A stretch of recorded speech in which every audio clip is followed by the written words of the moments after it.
Hello everyone, my name is Anissa from Industrial Engineering of Andalas University. Now, I will tell you about my presentation that is about computer. The agenda are for the first inventor, second is timeline, third function, fourth feature, fifth introduction, and the last advice. Inventor, the computer invented by Charles Babbage. Charles Babbage is a British mathematician who first put forward the idea of a programmable computer, part of the engine that he developed but did not finish. Now it can be seen at the London Science Museum.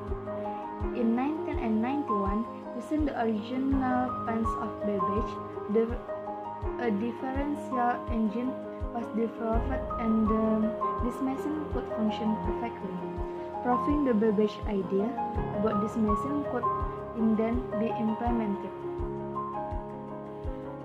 The timeline for the first generation computer with vacuum tubes in 1946, the first generation of computer used 18,000 vacuum tubes with a size of 18,000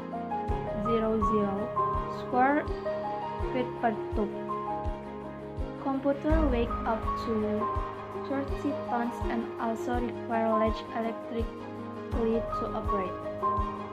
For the second generation of computer with transistor in 1959, second generation computers no longer use vacuum tubes but use resistor technology so that they are smaller than previous computers.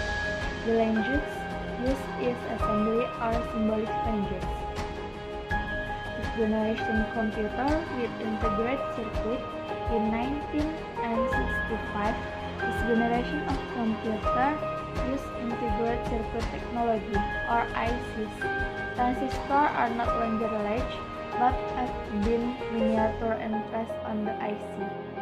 One IC contains of several transistors, resistors, and capacitors, so the computer is smaller than the previous computer.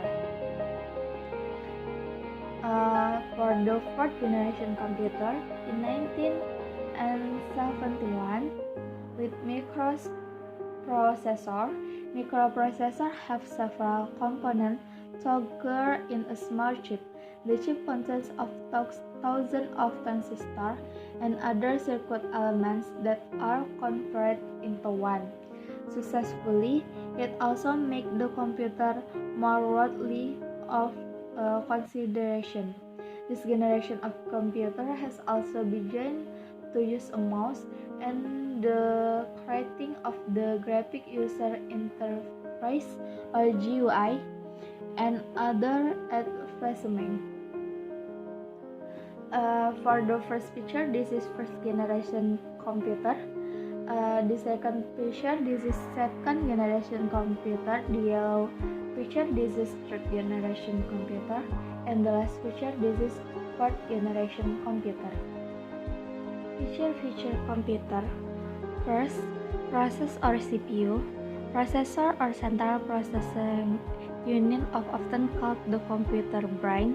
Currently, the processor is an IC that controls the entire course of a computer system and is used as the center of our brain with the function of performing, conclusion, and applying our tasks. Second, RAM.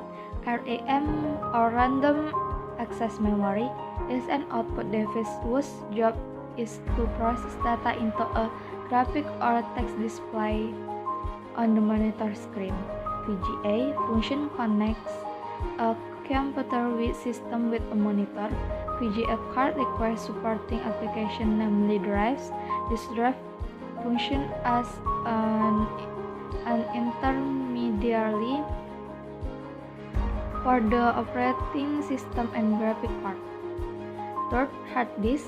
A hard disk is a hardware component that stores all digital contents, documents, photos, music, video, programs, application preference, and operating system repressing digital content stored on the hard disk. Hard disk can be external or internal. Fourth, monitor. The monitor functions as the output of the CPU.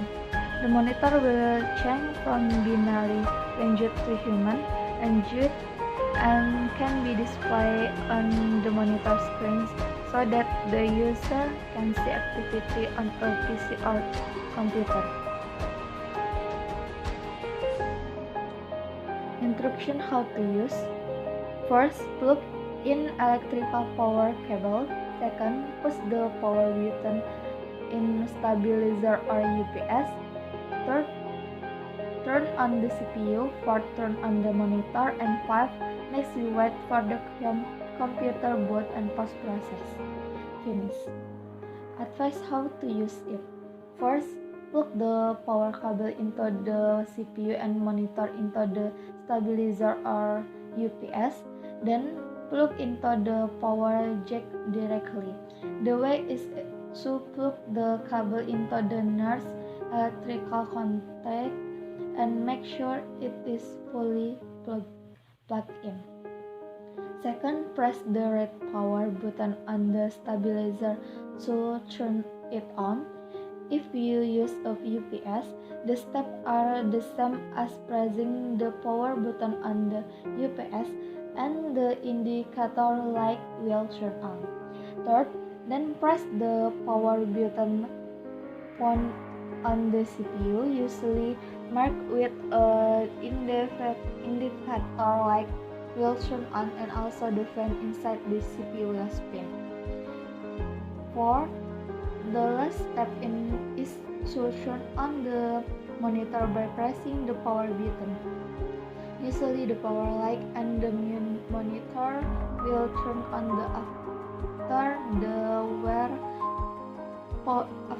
the power button is turned on. 5.